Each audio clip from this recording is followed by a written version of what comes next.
બીજું લિંગી રંગસૂત્રીય અનિયમિતતાઓની વાત કરશું.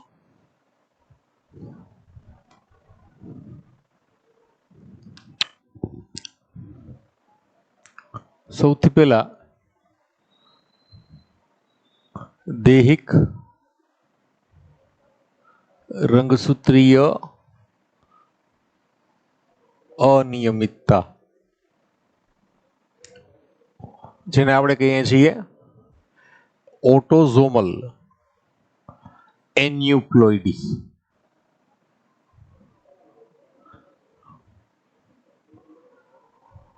બરોબર, આના વિશેની ચર્ચા કરવાની છે. ત્યાર પછી આપણે આગળ વધીએ. સૌથી પહેલું છે આમાં તે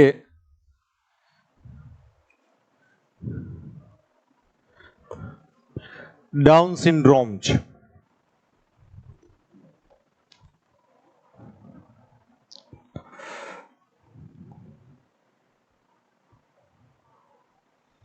દૈહિક રંગસૂત્રીય અનિયમિતતાઓ છે, પેલા તો યાદ રાખજો, તે વારસાગત હોતી નથી. બરોબર, કારણ કે દૈહિક રંગસૂત્રની અંદર છે. હવે સૌથી પહેલી ડાઉન સિન્ડ્રોમ.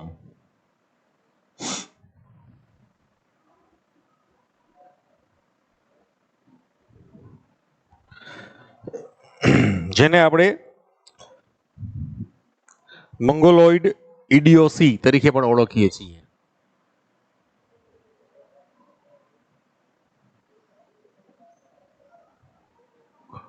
મંગોલોઇડ ઇડિયોસી અથવા મંગોલિઝમ. આ 21મા રંગસૂત્રની ટ્રાઇઝોમી, 21મા રંગસૂત્રની ટ્રાઇઝોમીથી થાય છે. એટલે કુલ રંગસૂત્ર થઈ જશે 2n+1 એટલે કે 47. બરોબર. સર્વપ્રથમ 1866માં લેંગડન ડાઉન દ્વારા તેની શોધ થયેલ છે. લેંગડન ડાઉન દ્વારા શોધાયેલ છે.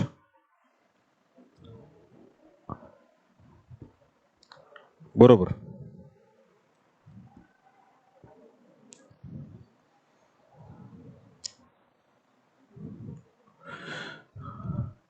અંડકોષ નિર્માણ સમયે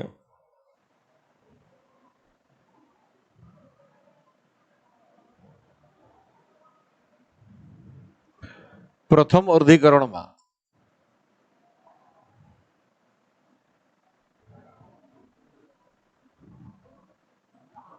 નોન ડિસજંક્શન ને કારણે એક અંડકોષ માં બે રંગસૂત્ર કે આખી જોડી જતી રહે છે. માટે એક અંડકોષમાં રંગસૂત્રો 47 થાય છે, જ્યારે બીજામાં 45. બરોબર. એટલે આપણે તમે જુઓ તો 44-22 જોડ. બરોબર. અને XX આ માદાનું જ્યારે અંડકોષ નિર્માણ થતું હોય ત્યારે જનીન બંધારણ હોય, તો આમાંથી એકમાં આખી જોડી વહી જશે, યાદ રાખજો. એટલે આમાં 23+X થઈ જશે, જ્યારે આમાં 21+X થશે, યાદ રાખજો. આ પ્રકારે. બરોબર. અહીંયા 22+X થવું જોઈએ ને, તેને સ્થાને અહીંયા 23 થઈ જશે, અહીંયા 21 થઈ જશે. બરોબર. એટલે આવું કોઈ અંડકોષ હોય એ જ્યારે કોઈ શુક્રકોષ દ્વારા ફલિત થાય ત્યારે શુક્રકોષની અંદર 22 + XY થાય, બરોબર? તો તમે વિચારો કે અંડકોષ છે એમાં 23 + X છે અને શુક્રકોષમાં 22 + Y છે, બરોબર? તો 22 દુ 44 ને 1 45, 45 + XY એટલે કુલ રંગસૂત્ર કેટલા થઈ ગયા? 47, બરોબર?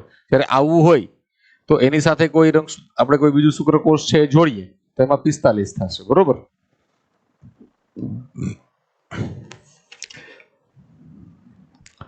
આના જે ચિહ્ન છે, લક્ષણો છે, તેમાં ગોળ સપાટ ચહેરો,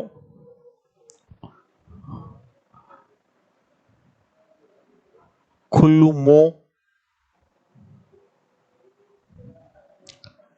જીભ ફૂલેલી,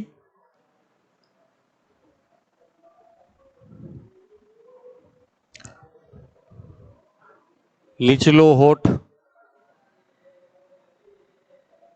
ઢળેલો,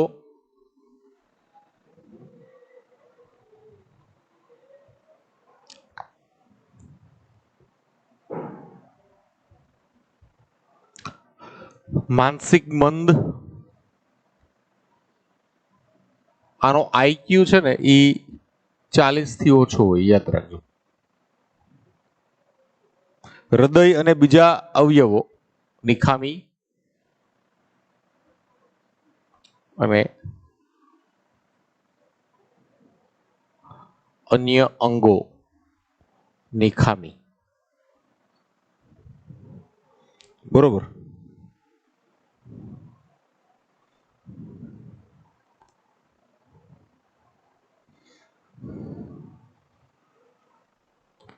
પછી બીજું એક અનિયમિતતા છે, તે છે એડવર્ડ સિન્ડ્રોમ.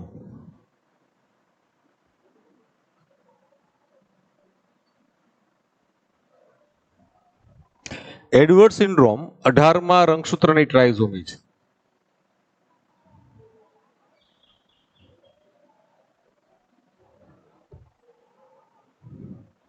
ઓગણીસો ને 60માં એડવર્ડ દ્વારા શોધાયેલ છે.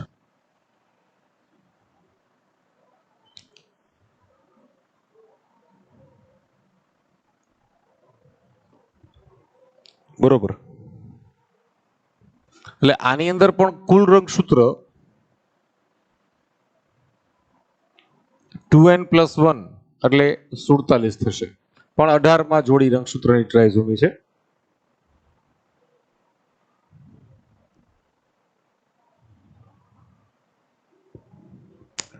આના જે લક્ષણો છે તેની અંદર નાના જડબા,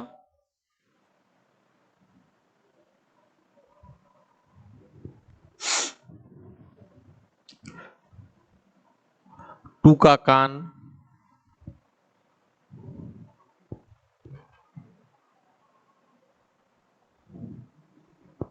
નાનું મોં,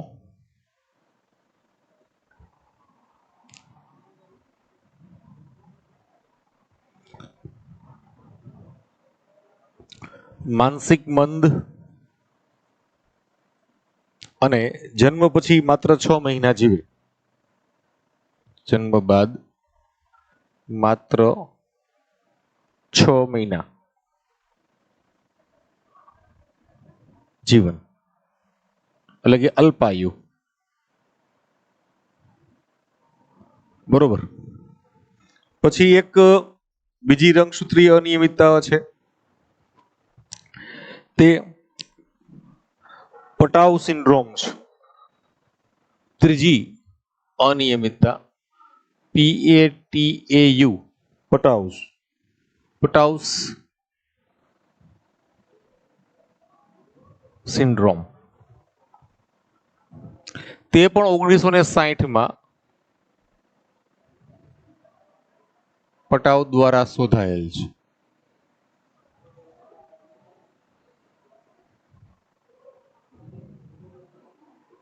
આ 13મી જોડી ની ટ્રાઇઝોમી છે.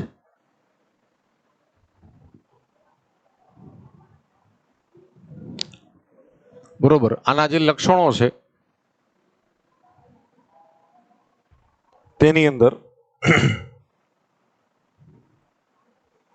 માથા અને ચહેરાની અનિયમિતતાઓ,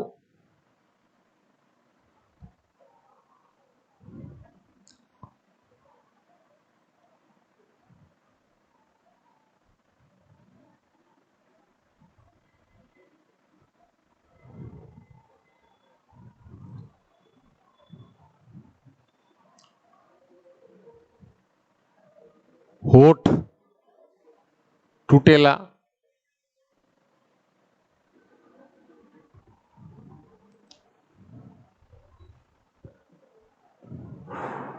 નાની દાઢી,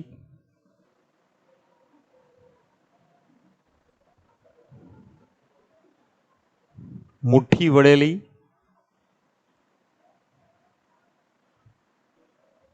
હોય અથવા રાખે, અને આ પણ અલ્પાયુ હોય છે એકદમ.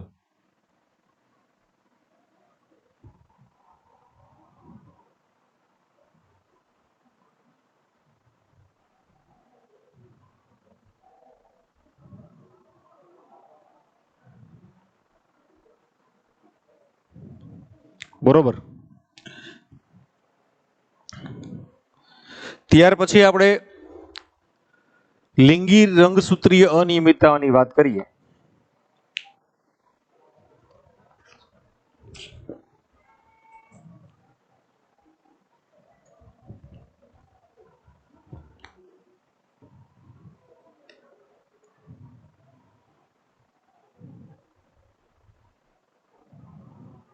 આ ડાઉન સિન્ડ્રોમમાં એક વસ્તુ કહેવાની છે કે મોટી ઉંમરે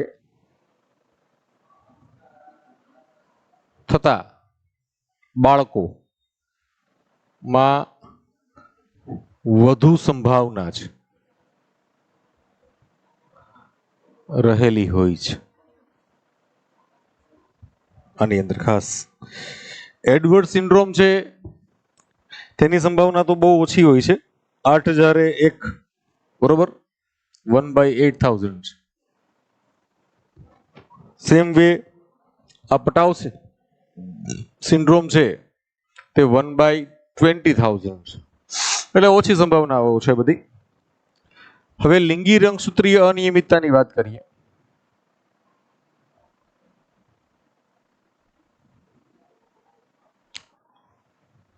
ત્રેવીસમી જોડી જે છે તેની વાત. બરોબર.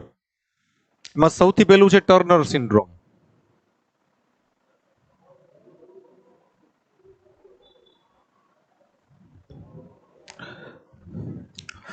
ટર્નર સિન્ડ્રોમ 1938માં ટર્નર દ્વારા શોધાયેલ છે.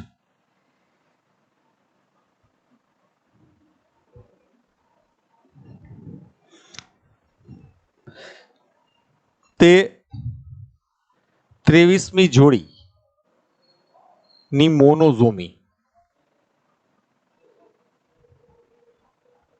બરોબર, એની અંદર છે. એમાં 44+X0, એટલે આ માદામાં જોવા મળે છે. બે રંગસૂત્રની બદલે એક જ રંગસૂત્ર હોય છે. બરોબર. વંધ્ય માદાઓ હોય છે, સ્ટરાઇલ ફિમેલ્સ.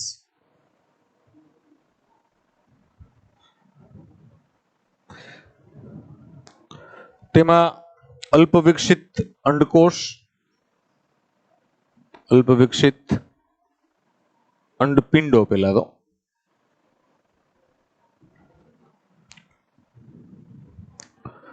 અલ્પવિકસિત સ્તન, નાનું ગર્ભાશય,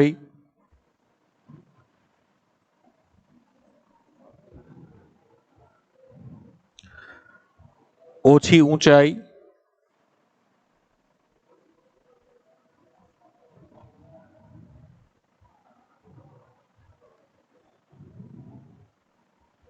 હૃદય રોગ સંબંધી હૃદય રોગ હોય છે અને માનસિક મંદ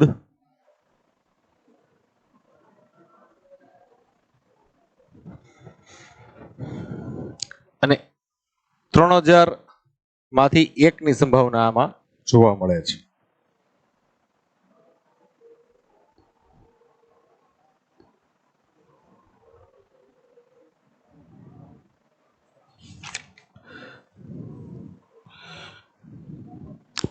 પછી બીજું છે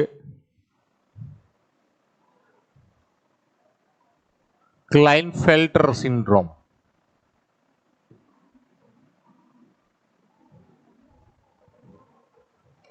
ઓગણીસો ને 42 જ્યારે હિંદ છોડો ચળવળ થઈ હતી ત્યારે ભારતમાં ત્યારે આ ક્લાઇનફેલ્ટરે આ શોધેલું છે દ્વારા શોધાયેલ છે.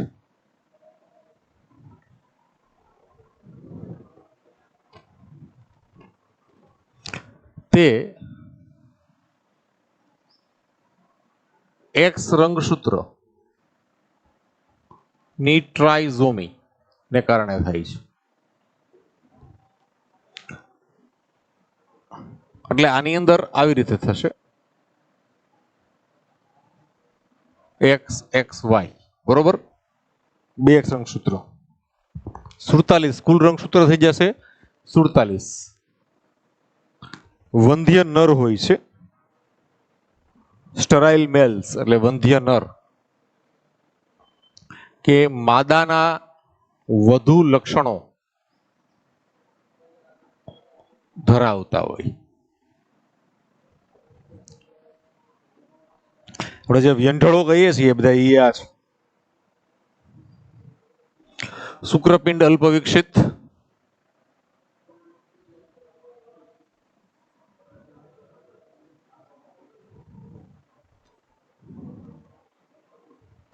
શરીર પર વાળ ઓછા,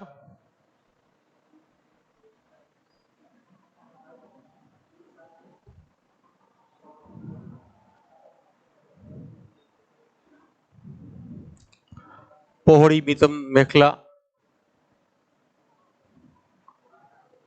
2 એક્સ રંગસૂત્ર છે એટલે એનો પ્રભાવ આવવાનો છે બધો.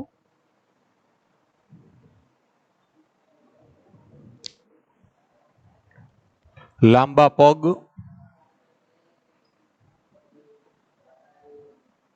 સ્ત્રેણ લક્ષણો ખાસ કરીને અવાજ.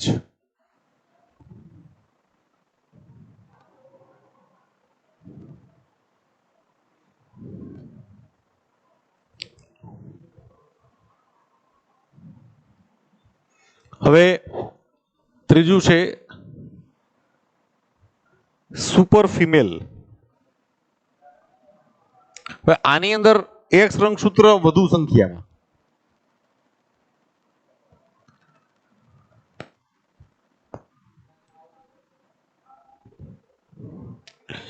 જેમ કે 44 પ્લસ એક્સ એક્સ એક્સ એટલે 47 કે 44 પ્લસ ક્વોડ્રા એક્સ એટલે કે 48 કે 44 પ્લસ 5x આટલા બધા રંગસૂત્ર થઈ જાય બરોબર. તો 49 47 48 49 બરોબર.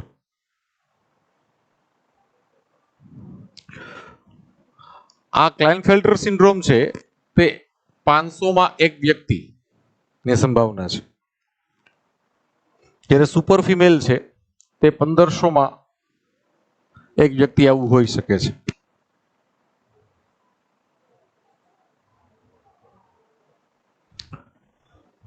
સામાન્ય માદા છે, સામાન્ય માદા હોય છે પણ ઊંચાઈ ખૂબ વધારે.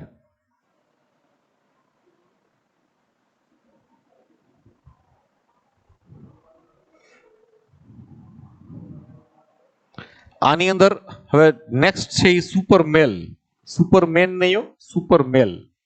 આ સુપર ફિમેલ સુપર મેલ. આની અંદર આપણે 44 + XYY થશે એટલે કુલ રંગસૂત્ર 47 થઈ જશે.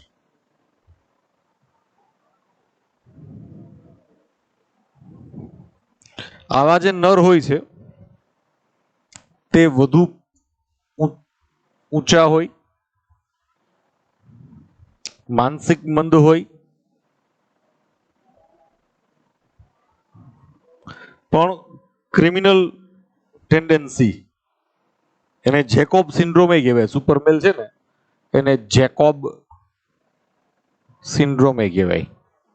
નથી ગુજરાતી બધા જાકુબના ધંધા કરે તો આ જેકોબ ઉપરથી જાકુબના ધંધા એટલે ખોટા અવળા રસ્તા, બરોબર, ક્રિમિનલ રસ્તા.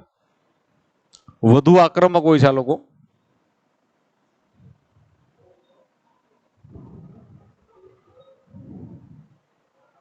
કારણ કે ટેસ્ટોસ્ટેરોન વાય રંગસૂત્ર વધુ છે એટલે ટેસ્ટોસ્ટેરોનનું સ્ત્રાવ વધુ પ્રમાણમાં થાય છે આ લોકોમાં. 1001 વ્યક્તિ છે આવા જોવા મળે છે, બરોબર. એનો આઈક્યુ છે એ 80 થી 120 એટલે કે પ્રમાણમાં ઓછો હોય છે.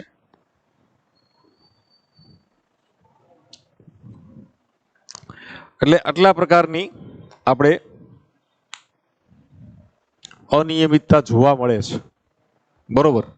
જે દૈહિક રંગસૂત્રીય અને લિંગી રંગસૂત્રીય અનિયમિતતાઓની વાત છે, બરોબર. હવે ટેક્સ્ટ બુકમાંથી આપણે વાંચવાનું બાકી છે તો એ આજે પહેલા પૂરું કરીએ.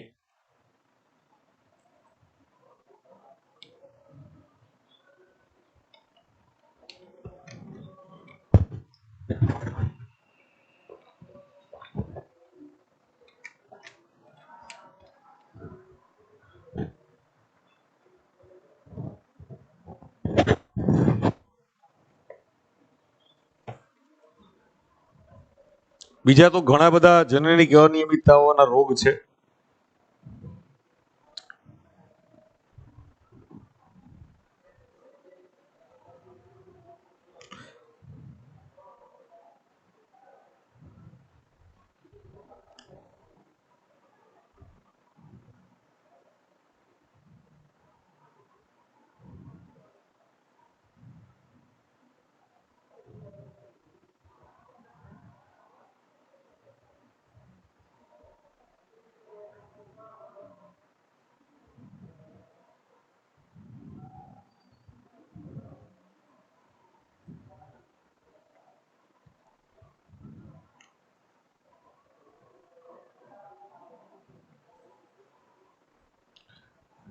ટેક્સ્ટ બુકની અંદર બધા જોવો.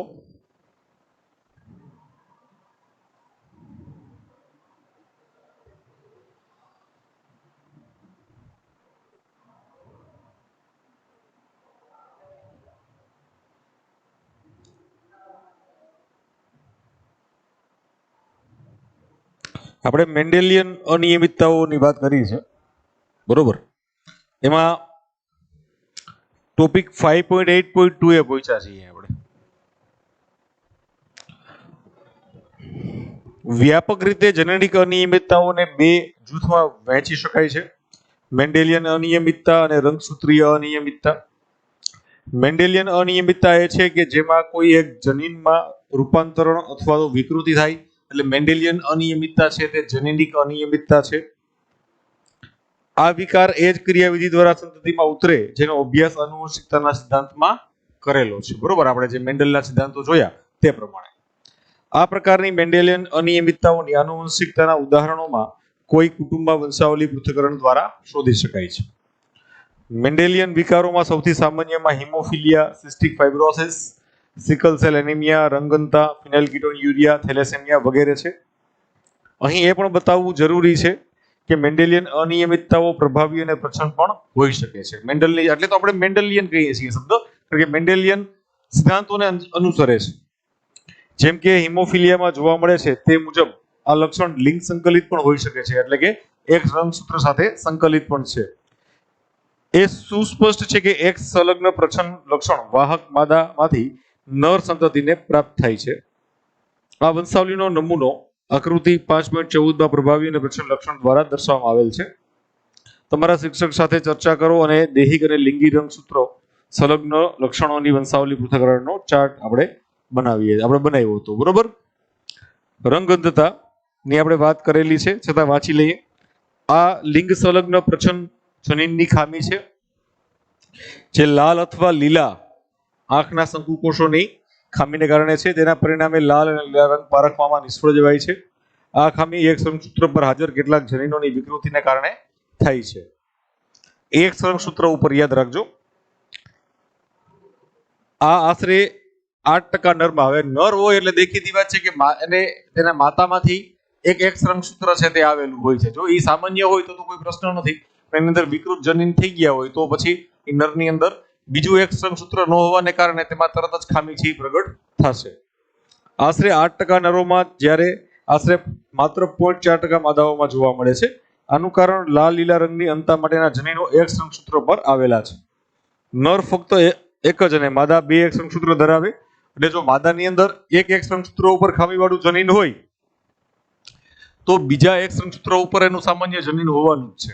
સિવાય કે બંને એક રંગસૂત્ર છે, પિતા પોતે રંગગંધ હોય, માતા વાહક હોય, તો એની એક પુત્રી છે એ રંગગંધ થવાની સંભાવના રહે છે, જેની આપણે ચર્ચા કરી છે.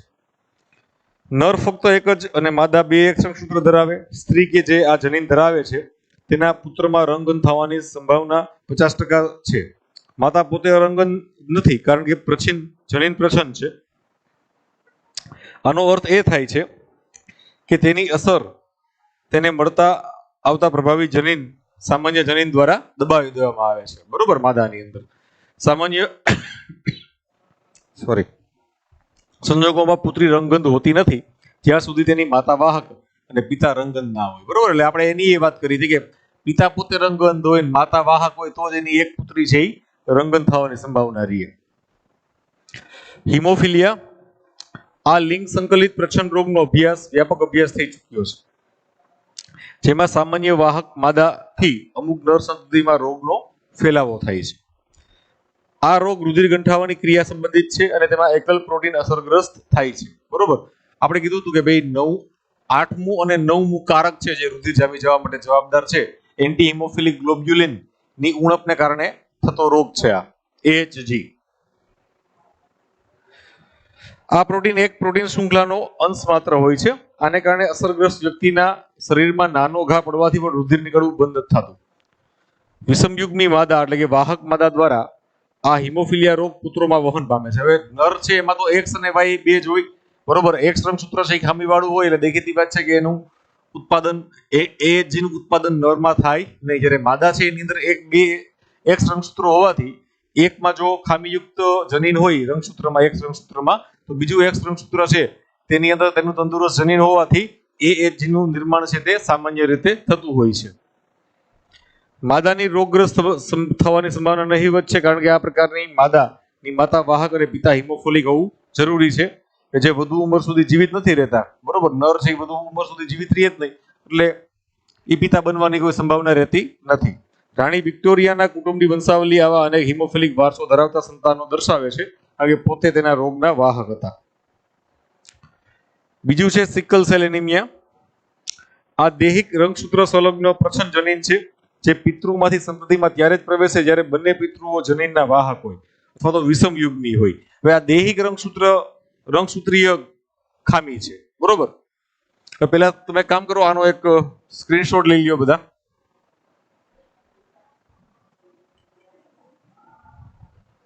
અત્યારે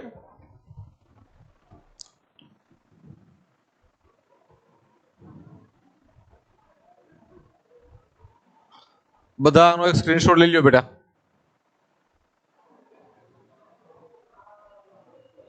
ફટાફટ.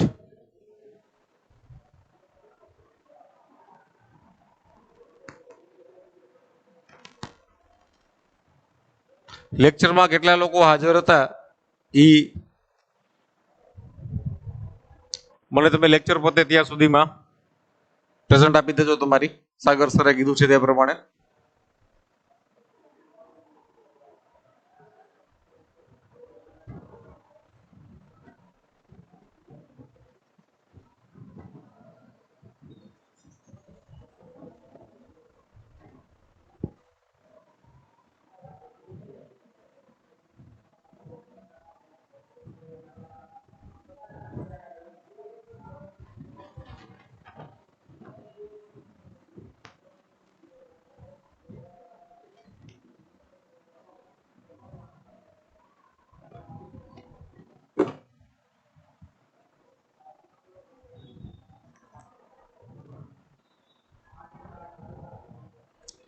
હવે આની અંદર આપણે એમ કહીએ કે ભાઈ સામાન્ય રીતે હિમોગ્લોબિન છે તો એના માટે જવાબદાર આ છે HbA બરોબર. હવે આ સામાન્ય વ્યક્તિ છે.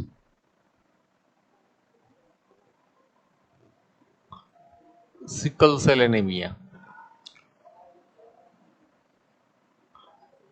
આ વિષમ યુગ્મી છે બરોબર, પણ સામાન્ય હોય. શા માટે? કારણ કે આ છે બરોબર. પણ જો આ પ્રકારનું જનીન બંધારણ થઈ જાય તો આ રોગગ્રસ્ત વ્યક્તિ થઈ જાય છે. આને સિકલ સેલ એનેમિયા થઈ જાય.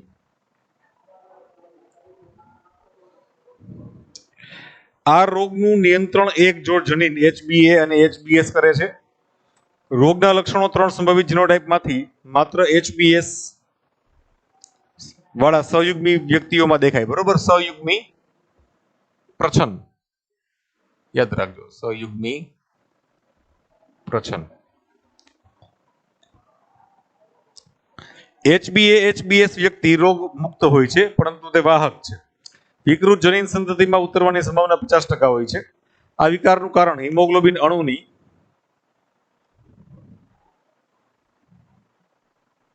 બીટા ગ્લોબિન શૃંખલા ના છઠ્ઠા ક્રમમાં આવેલા એમિનો એસિડ ગ્લુટામિક એસિડ નું વેલાઇન દ્વારા દૂર થવાનું છે બરોબર. એક જ બેઝ જોડીના ફેરફારને કારણે આ થાય છે. આપણે પોઈન્ટ મ્યુટેશનનું ઉદાહરણ કીધું જ છે આને.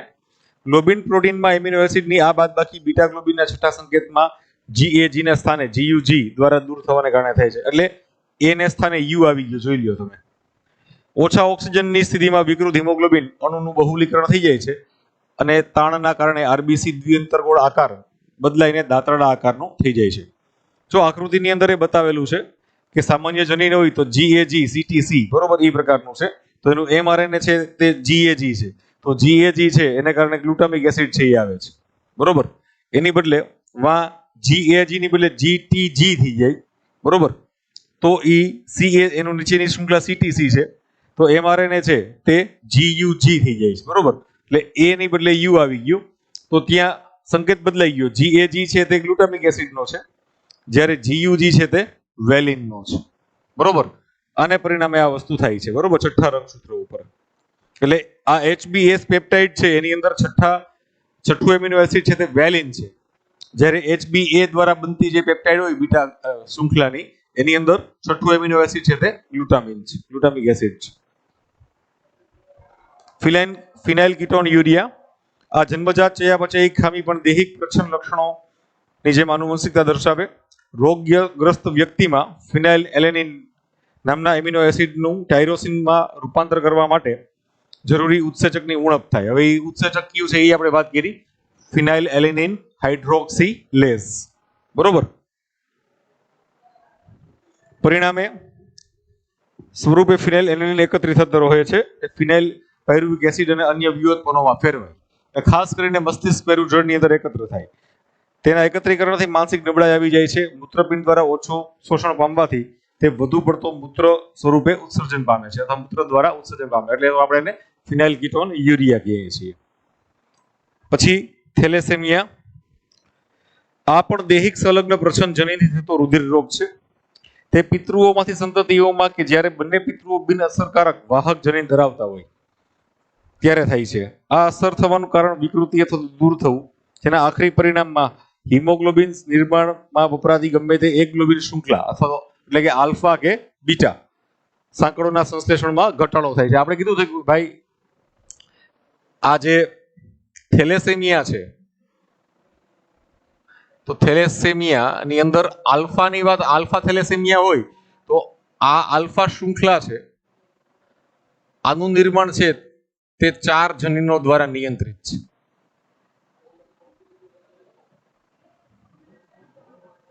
બરોબર. આ 4 પૈકી 3 જનીન ખામીયુક્ત થાય ત્યારે આ આલ્ફા થેલેસેમિયા સર્જાય છે અથવા તો પરિસ્થિતિ પામે છે.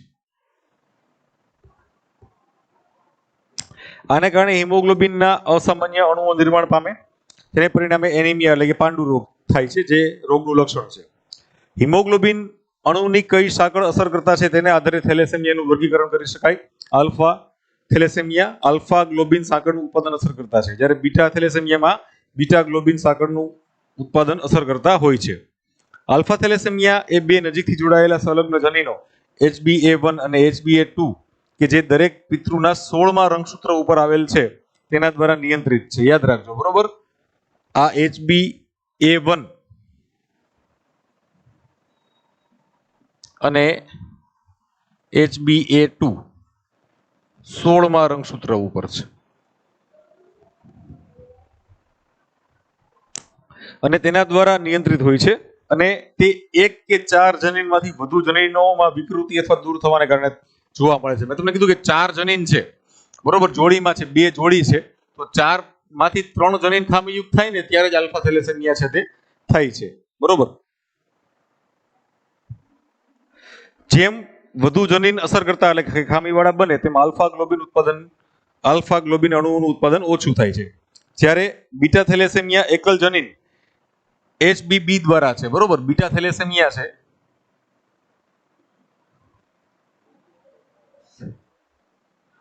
તે HBB, બરોબર, એટલે આ એક જોડ જનીન છે.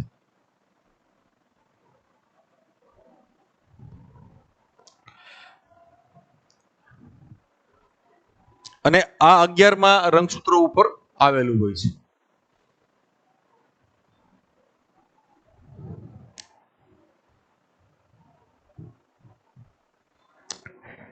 એકલ જનીન HHB કે જે પિતૃના 11મા રંગસૂત્ર, હવે 11મું રંગસૂત્ર જોડીમાં હોય એટલે દેખીતી વાત છે કે આ HBB છે એની એક જોડ થાય, બરોબર, ત્યારે આની 2 જોડી થાય છે જનીનની.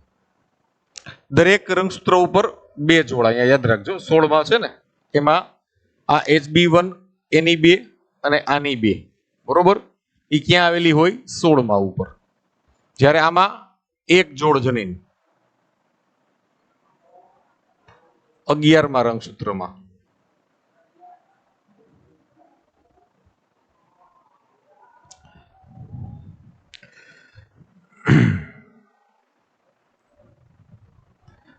તે એક અથવા બંને જનીનમાં વિકૃત થવા અથવા દૂર થવાને કારણે જોવા મળે.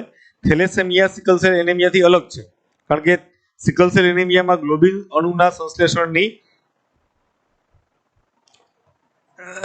માત્રાત્મક છે, જ્યારે બાદમાં ખોટી રીતે કાર્ય કરતા ગ્લોબિન સંશ્લેષણની ગુણાત્મક સમસ્યા છે. એટલે આ છે ને આ માત્રાત્મક છે, યાદ રાખજો, આ માત્રાત્મક છે, બરોબર, ક્વોન્ટિટેટિવ છે.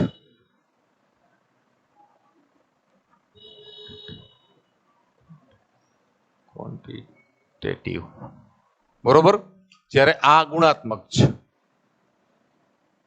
અહીંયા બીટા ગ્લોબિનની શૃંખલા તો ઉત્પન્ન થાય જ છે, પણ બરોબર, બીટા ગ્લોબિન ની શૃંખલા ખામીયુક્ત છે, યાદ રાખજો.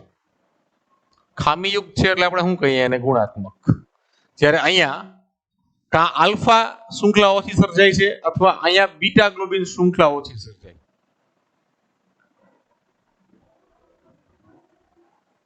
ઓછી નિર્માણ પામે. જ્યારે અહીંયા આની અંદર આલ્ફા ગ્લોબિન શૃંખલા ઓછી નિર્માણ પામે છે.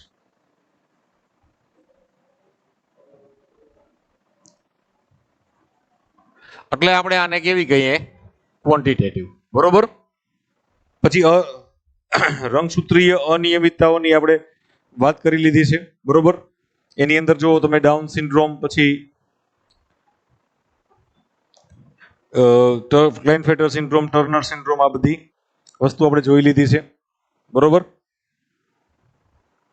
એટલે આવી રીતે આજે આપણો લેસન છે એ પૂરો થાય છે, બરોબર. બહુ જ મહત્વનો લેસન છે બોર્ડની દ્રષ્ટિએ અને નીટની દ્રષ્ટિએ.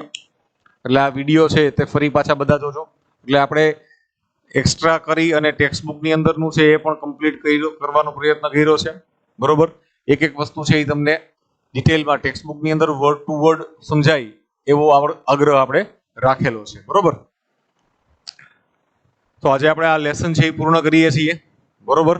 નેક્સ્ટ ટાઈમ આપણે ફરી પાછું જનીનમાં આગળ વધશું ત્યારે આપણે છઠ્ઠો પાઠ છે તે શરૂ કરવાનો છે, બરોબર.